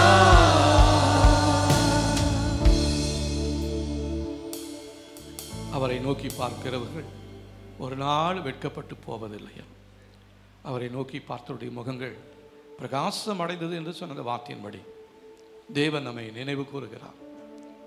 நம்முடைய வாழ்க்கையில் தேவனுடைய வல்லமையை பார்க்க முடியாதபடிக்கு நமக்கு உதவி செய்கிறவர்களை மறைந்து போக்க செய்யும்படிக்கு நமக்கு எதிராக கிரியை செய்கிற வல்லமைகள் உயிர்த்தெழுந்த வல்லமையின் மூலமாக அழிந்து போகும்படியாக சொல்லி ஜெபிக்கலாம். தேவனை நீங்கள் என்னுடைய ஞாபகமாகவே இருக்கிறீங்க, என்னுடைய நினைவாகவே இருக்கிறீங்க. ஆனால் என்னுடைய வாழ்க்கையில் காணப்படுகிறதான போராட்டங்களும் பாவங்களும் கசப்புகளும் வெறுப்புகளும் தான் உங்களை என்னை மறந்து போகும்படியாய் ஆண்டவர் உமக்கும் எங்களுக்கும் நடுவில் ஒரு பெரிய தடையை ஏற்படுத்தி கொண்டிருக்கிறது. ஆண்டவரே, எங்களுடைய ஜெபத்துக்கு பதில் வர முடியாதபடிக்கு அவைகள் தான் எங்களுக்கு உமக்கு இடையில் ஒரு பெரிய தடையை ஏற்படுத்தி கொண்டிருக்கிறது. எங்கள் மேலே தடைகளை ஏற்படுத்தி கொண்டிருக்கிற எல்லா தீமை செய்கிற வல்லமைகளும் பொல்லாத தீய பாவங்களும் கசப்புகளும் வெறுப்புகளும் எங்களை விட்டு அகன்று போகும்படியாக இயேசுவின் நாமத்தினாலே சொல்லி ஜெபிக்கிறோம். ஆண்டவரே, ஹல்லேலூயா. நாங்கள் காண்கிறதான இந்த உலகத்தில் காணக்கூடாத உலகத்திலிருந்து எங்களுக்கு எதிராக கிரியை செய்கிறதான ஆண்டவரே தீமை செய்கிற வல்லமைகளை அழிக்கும்படியாக தேவ தூதர்களை எங்களுடைய வாழ்க்கையில் நீங்கள் அனுப்பும்படியாக சொல்லி ஜெபிக்கிறோம். ஆண்டவரே, ஹல்லேலூயா. நமக்கு எதிராக பிசாசினால் திட்டம் பண்ணி வைக்கப்பட்டிருக்கிறதான அந்த ஆவி மண்டலத்தில் காணப்படுகிற அந்த உலகத்திலிருந்து பிசாசு நமக்கு எதிராக தீமையான திட்டங்களை செயல்படுத்தி கொண்டிருக்கிறான். அன்றைக்கு யோபு அவன் நீதிமானாக தான் இருந்தான், சன்மார்க்கனாக இருந்தான். ஆனால் அவனுக்கு மேலே பிசாசுக்கும் ஆண்டவருக்கும் இடையில் ஒரு பெரிய ஒரு பேச்சுவார்த்தை இருந்தது. அந்த பேச்சுவார்த்தையின் முடிவில் தான் அவன் யோபுவை அழிக்கும்படியாக அவன் கீழே இறங்கி வருகிறான். ஒருவேளை யோபுக்கு தெரிஞ்சிருச்சுன்னு வச்சிங்க, மேலே பிசாசுக்கும் ஆண்டவருக்கும் ஒரு டிஸ்கஷன் நடக்குது, நம்மளை குறித்து தான் ஒரு டிஸ்கஷன் நடக்குது, நம்ம ஜாக்கிரதையாக இருக்கணும்னு அவர் தெரிஞ்சிருந்தாருன்னா அந்த பெரிய காரியத்திலிருந்து அவர் விடுவிக்கப்பட்டிருப்பார். ஆனால் இந்த நாள் நாளிலே கர்த்தர் நமக்கு விடுவிக்கிறார்.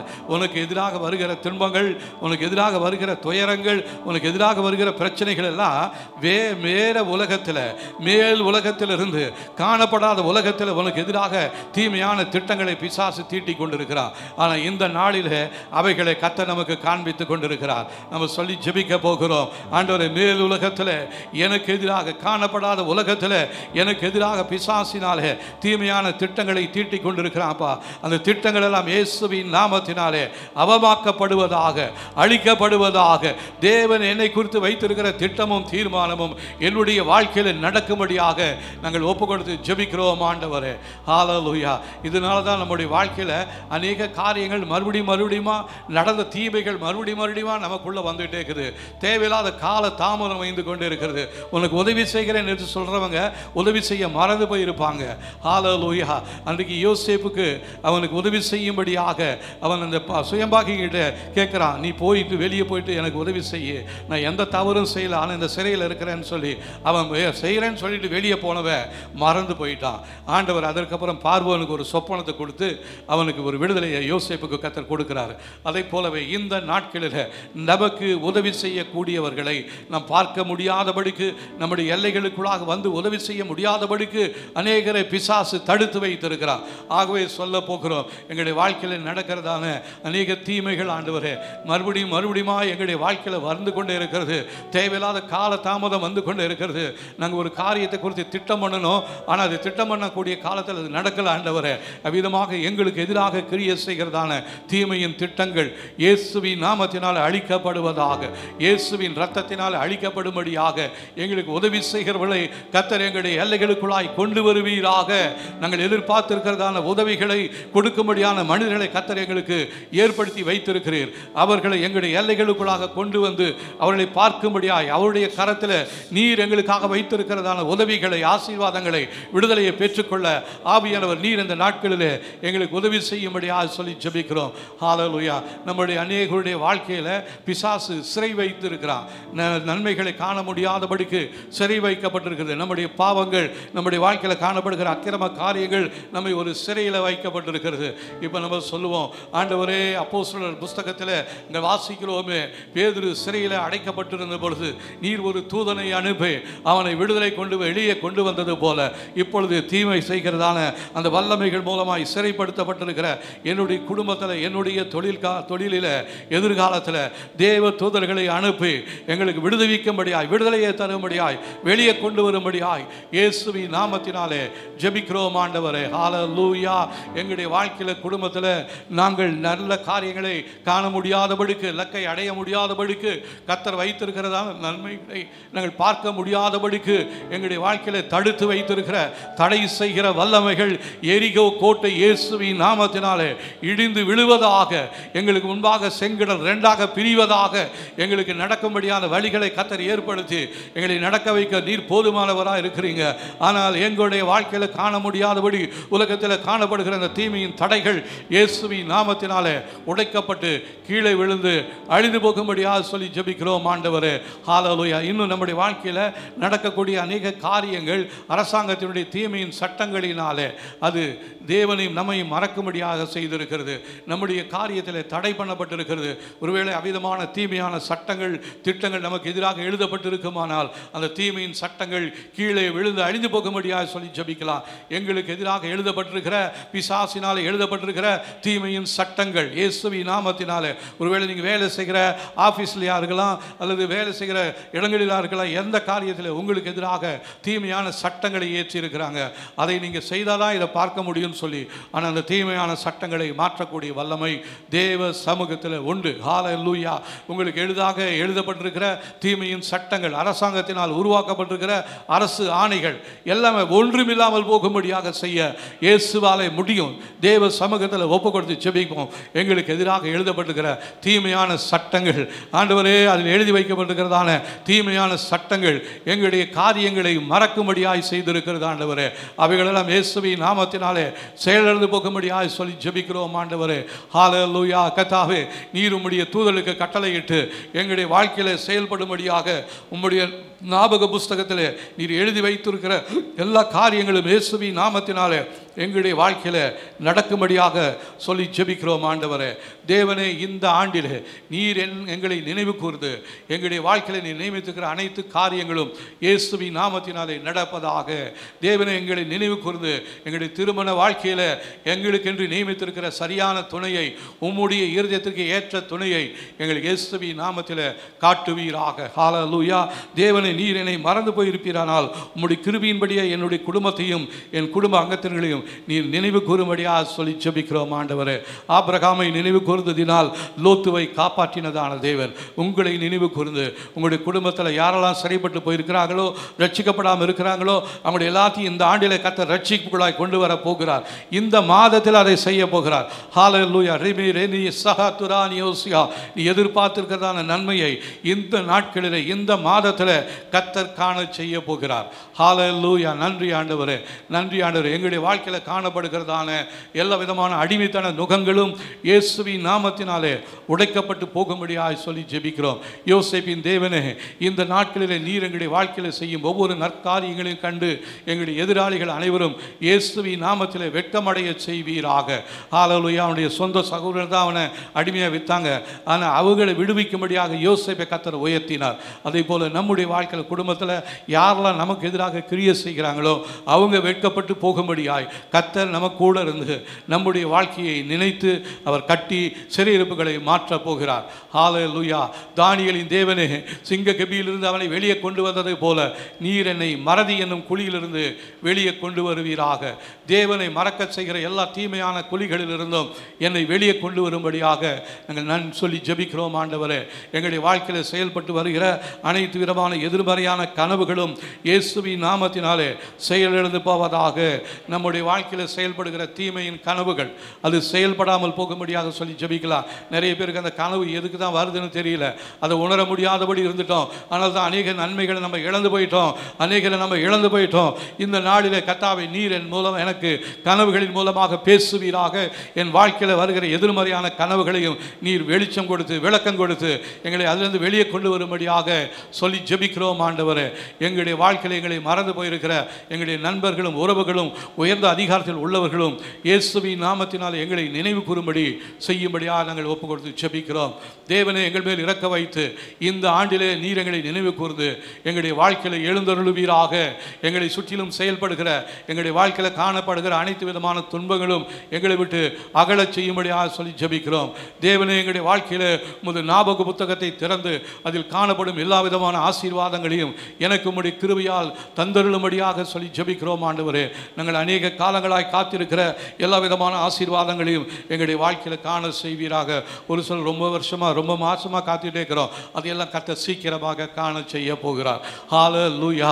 எங்களுடைய வாழ்க்கையில் அநேக காலங்களாய் மாதங்களாய் வருடங்களாய் நாங்கள் காத்திருக்கிறதான எல்லா விதமான ஆசீர்வாதங்களையும் எங்களுடைய வாழ்க்கையில் காண செய்யும்படியாக சொல்லி ஜெபிக்கிறோம். தேவனே, உமக்கு நன்றி. நீர் எங்களையும் எங்களுடைய சுகத்தை குறித்து வைத்திருக்கிற காரியங்களை, தொழிலை குறித்து வைத்திருக்கிற காரியங்களில் நீர் எங்களை நினைவு கூறுவீராக. ஹல்லேலூயா. நமக்கென்று, நம்முடைய தொழிலுக்கென்று, நம்முடைய குடும்பத்திற்கென்று அவர் திட்டங்களை வைத்திருக்கிறார். அதை நினைவு கூர்ந்து அதை நம்முடைய வாழ்க்கையில் காண செய்யும்படியாக நம்ம ஒப்பு கொடுத்து ஜெபிக்கலாமா. ஹல்லேலூயா. ஹல்லேலூயா. எங்களை ஓத்திரப்படுத்தும்படியாய் செயல்படுகிற அனைத்து விதமான தீமையான ஆயுதங்களையும் நீர் உம்முடைய தூதர்களை அனுப்பி செயலிழந்து போக செய்வதற்காக உமக்கு நன்றி. நமக்கென்று பிசாசினால் உருவாக்கப்பட்டிருக்கிற தீமையின் ஆயுதங்கள் உண்டு. அந்த தீமையின் ஆயுதங்கள் வாய்க்காமல் போகும்படியாக நம்ம சொல்லி ஜெபிக்கலாம். ஹல்லேலூயா. கர்த்தாவே, எங்களுடைய குடும்பத்தை அழிக்கும்படியாய், எங்களுடைய தொழிலை அழிக்கும்படியாய், எங்களுடைய சந்ததியை அழிக்கும்படியாய் பிசாசினால் உருவாக்கப்பட்டிருக்கிற எல்லா தீமையின் வல்லமைகளும் தீமையின் கால்களும் கைகளும் எங்களுடைய எல்லைகளிலிருந்து வெளியேறும்படியாக சொல்லி ஜெபிக்கிறோம். தேவ சமூகத்து அக்கினியால அவையில் இருந்து சாம்பலாய் போகும்படியாக சொல்லி ஜெபிக்கிறோம் ஆண்டவரே.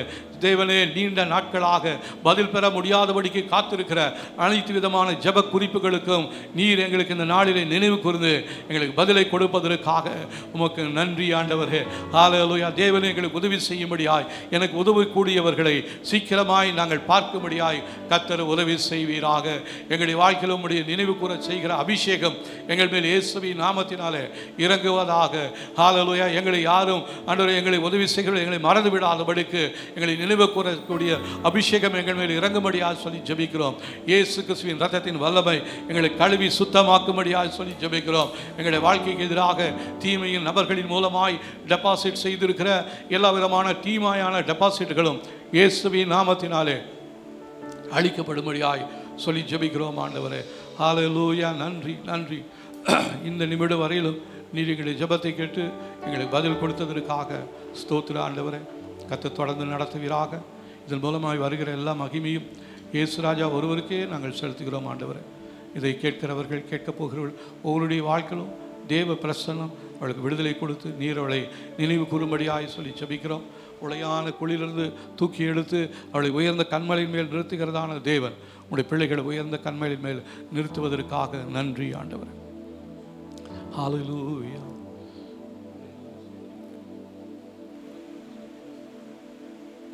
ஓ ரமமர ஷபரலினா ஷபரலதிரானியா. நன்றி ஆண்டவரே. உளையான சேற்றிலிருந்து கர்த்தர் நம்மை தூக்கி எடுத்து அவருடைய சித்தத்தை நம்முடைய வாழ்க்கையில் செயல்படுத்த போகிறார்.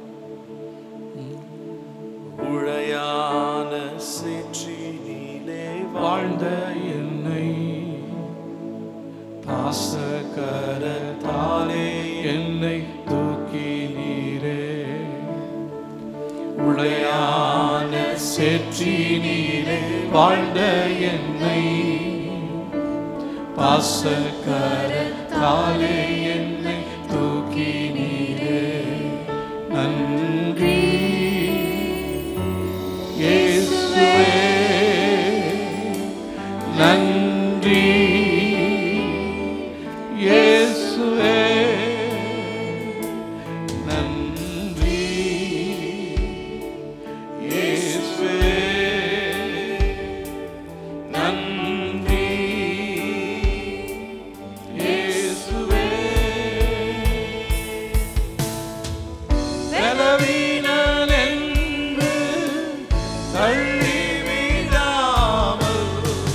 வேலத்தாலே என்னை இடைக்கட்டினீரே. பலவீனன் என்று தள்ளிவிடாமல் வேலத்தாலே என்னை இடைக்கட்டினீரே. உம்பலம் தந்து என்னை தாங்கினீரே. உம் துணையாய் என்னையும் இருத்தினீரே. நன்றி இயேசுவே, நன்றி இயேசுவே, நன்றி இயேசுவே, நன்றி இயேசுவே.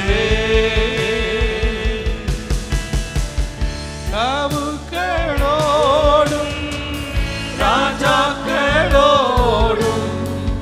உன்னதங்களிலே அமரச் செய்தீரே. பிரபுக்களோடும் ராஜாக்களோடும் உன்னதங்களிலே அமரச் செய்தீரே. குப்பையில் இருந்தென்னை உயர்த்தினீரே. புழுதியில் இருந்தென்னை தூக்கினீரே. நன்றி இயேசுவே, நன்றி இயேசுவே, நன்றி இயேசுவே, நன்றி இயேசுவே.